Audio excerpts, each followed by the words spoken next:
Nå må dere ikke le, for da ødelegger det hele greia.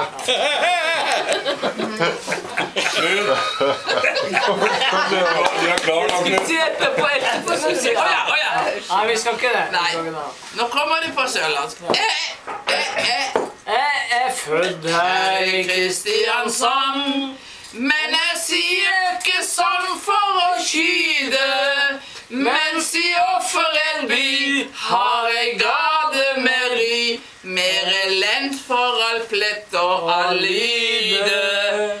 Så hadde så lenge, hils og farvel, jeg ser deg på markens i kveld. Det er første gang vi har gjort. Egentlig det, så er det 6 vers. Nei, vi må ta litt mer. Skal vi ta? Ja. Ok, skal vi ta det? Hele marken til Kristiansand er ei travel og trivelig gade.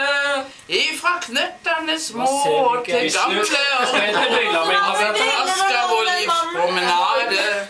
Så hadde så lenge, hils og farvel, jeg ser det på markens i kveld.